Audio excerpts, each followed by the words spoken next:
happening in the online industry is that the world is moving from the website. We've always had this concept of a website. So we talk to most of the marketeers, I have this website, and now everything revolves around the website.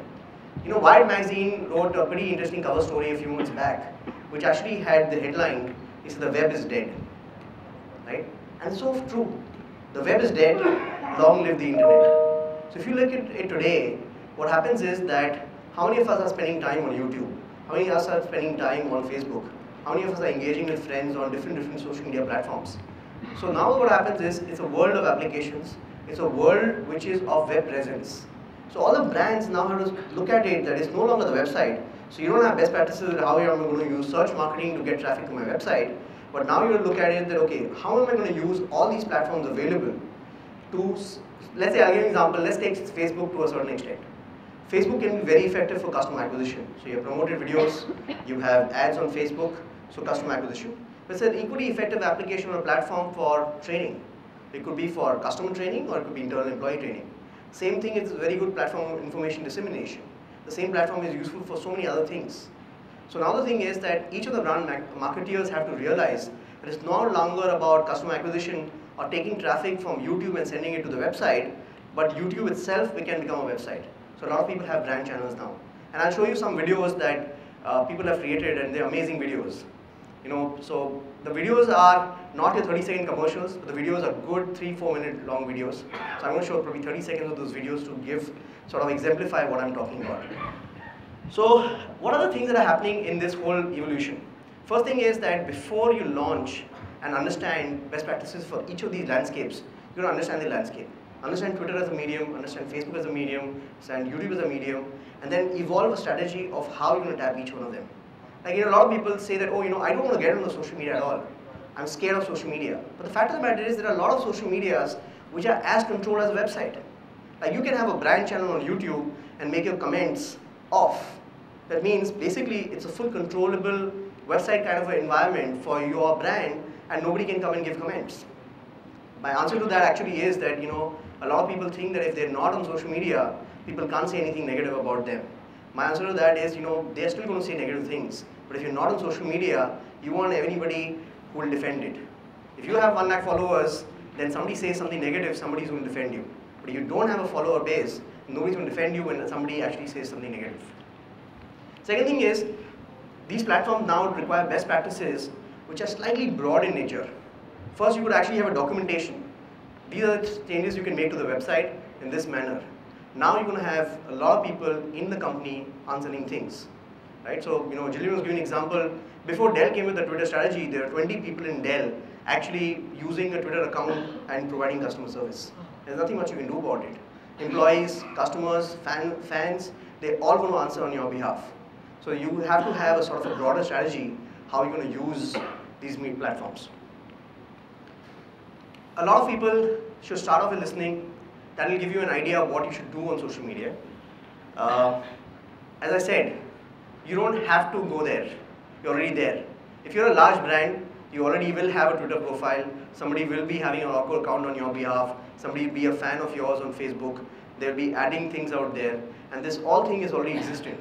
I know of brands where their fans have created YouTube videos, and the videos of those actually have more views. In fact, one of the MNCs I was talking to, somebody uploaded their television commercial, got 2 million video views on their television commercial, and their own brand channel had 2,500 views. So that's what the case is. They're already there. Somebody is already putting up your content online and then monetizing it. Okay, so I think this second evolution that is happening in the online industry is moving from this whole measurement thing of click and leads that has been our bane of our existence to a lot other forms of measurement. So this is, I think, the big pain point. You know, 2 weeks back I got a call from a client, and he said that, you know, I want to evaluate few digital agencies, and what is your cost per lead? I said, we don't work on cost per lead. So, you know, he said, oh, you know, if you don't work for cost per lead, then I don't think we can work together. I said, fair enough, we don't need to work together, but can we meet each other? So fortunately, he gave me a meeting, and after 2 hours of discussion, it just came down to this thing that most of the businesses are not in the business of generating leads. They're in the business of generating business. So a 50 rupee lead which converts into give you no conversion is worthless, and a 500 rupee lead which converts into business is useful to you. I've had leads where a single lead for a financial institution gave a 5 crore 20 lakh rupee deposit for the client. Now that lead cost a lot more because the words were Berkshire Hathaway kind of keywords, which is a surrogate for high net worth individuals in India. So the fact of the matter is that, again, so now what are the things that we can measure? And we're always going to get clients who are refusing to work with us on anything other than CPL. We are partly to blame for it, but this evolution is now changing. So I think there are a lot of other metrics that one can evaluate. I've listed a few, but all these are pages viewed, time on site, value of transaction, things like buyers by sales volume, any of these metrics. It could be the depth of social engagement. Now what I'm going to talk about in the next 5-7 minutes is how is all this influencing different digital platforms? How this website to web presence, minimizing waste to maximize efficiencies, senior management, all this, how the role is playing in all these different disciplines that we know of. So we talk about SEO, we talk about PPC, we talk about social media advertising, display advertising, video, mobile, optimization. So I'm just going to talk about now a very few core terms which I feel all these mediums are going to evolve, and we'll have to build up sort of best practices for each one of them. At least we know what's going to happen. So one thing in SEO is, I think SEO is now no longer tactical. It's become a lot more strategic. Like personalized search is going to be very important. If a person has come to your site once through organic traffic, next time, even for a not so relevant term, which you would have not ranked normally, you start ranking. So getting people to your site in the early phases of their online behavior is absolutely critical. If you take today, role of social, Google has filed sort of patents where linking will no longer be important. If your brand is just mentioned somewhere, all those mentions will be calculated and will give you sort of a better SEO ranking. The other thing also happening is if you take universal search. So earlier it was the website. Now you would optimize your YouTube, you would optimize your videos, you would optimize your images, you would optimize your Facebook profiles, your company LinkedIn pages, everything.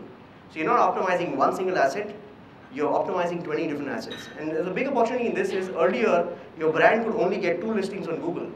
Now you can have the top 10 listings on Google organic search because you're optimizing a lot more digital assets. You take secondly some of the things which are going to be equally important: local search, mobile search, and lastly is Bing. So there are 2 things that are happening. First thing is Google is going to lose its patent on PageRank in October 2011. Second thing is IE9 has a similar feature of searching within the browser box. Those 2 things happen. A lot of people may not be, let's put it this way, that they would not go to a new window to search for things. 90% of the world or 75% of the world still uses IE. So they start typing it inside the box to search for things. The universal search engine will be Bing and may not be Google. So these are things which I think everyone should keep in mind. Similarly, paid search, 3 evolutions. Measurement is going to be very important. And measurement is no longer clicks. What set of keywords brought you the click? What is the assist value for each of these keywords? How much time each person is spending? What is the kind of value of transaction each of these guys are giving you? And based on that, you do optimization. Instead of having one cost of lead, you may actually have 20 buckets of keywords, 20 buckets of customers, and each giving you a separate transaction value, and then deciding a sort of cost of acquisition for each one of them. But that's the pure acquisition part of it. There is a lot of role for branding, but that is something I'm not going to cover. I think the role of automated tools is going to be important. Technology is going to come in, whether it's conversion technologies, whether it's bid optimization technologies. We started working with bid optimization technologies about 5 years back, but now I think in most markets they're becoming very, very critical. Large campaigns cannot be managed without automation. Lastly is the sort of synergy between SEO and PPC. A lot of people don't synergize these campaigns. There could be different agencies. Until you actually make SEO and PPC work together, you're losing out a lot of ROI. So I think this is something which is going to happen. And this is where I think if you take best practices out here, you'll have to set up best practices that, okay, I want impression share of 80% across these core keywords. Whether I get it on organic traffic, top 5 listings, fair enough. If I don't, then I need to buy it through PPC. Which keywords I don't need to buy through PPC, organic will do the job, vice versa. What ad copies are working good in PPC or in SEO, which is one is working better.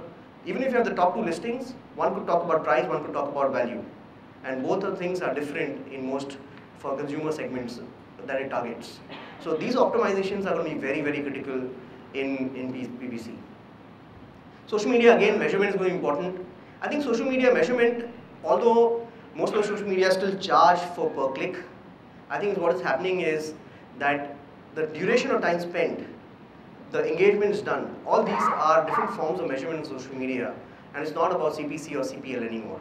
So I think if you ask me, social media is the closest online advertising has come to sort of, in a way, television advertising. It gives you a pretty substantial reach and gives you duration of ad exposure and gives you frequency. This online could never deliver frequency effectively earlier. Social media allows us to do that. Lastly, it's about niche targeting through social media, age, gender, whatever profiles you want to target, and information dissemination. Similarly, display remarketing is very effective, gives you frequency. You have search retargeting.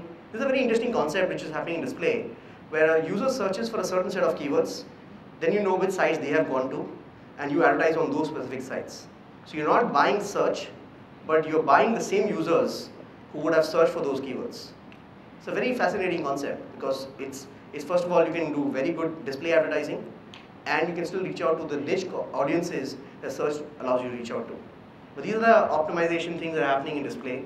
Then of course, behavior targeting is coming in. Video is becoming very, very important. So I'll just show a couple of videos. Only an idea. But I believe that you could build anything out of almost nothing. You just have to strive for perfection. In 1949, I founded a sports shoe company, Onitsuka Tiger. My name is Kihachiro Onitsuka.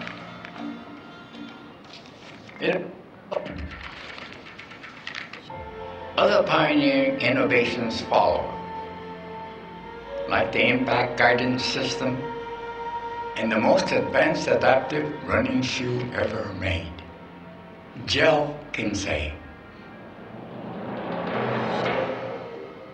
In each product, you can still find the spirit which I had in mind when founding the brand, a sound mind in a sound body. The video is actually a demonstration of the benefits that you can actually use while you remit money. I always tell them that if you find my store expensive, why don't you try to transfer your money? You will get a shock of your life. I don't get it. Why? Why to pay such huge fees to transfer your own money home? So say last year I wanted to send some amount to my younger brother Aris because he wanted to buy his new office. So quick last one, which is Johnny Walker.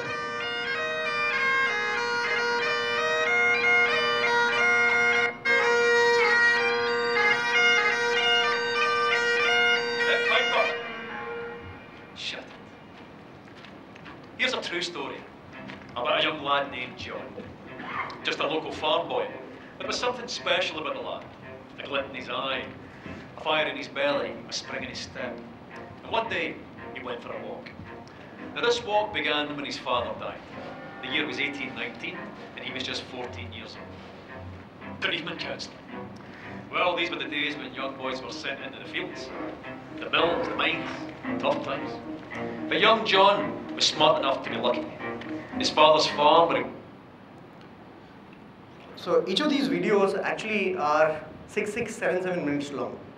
And they are so engaging that after seeing this video, you're going to remember the brand forever. Like Johnny Walker video, A6 video, some of these videos.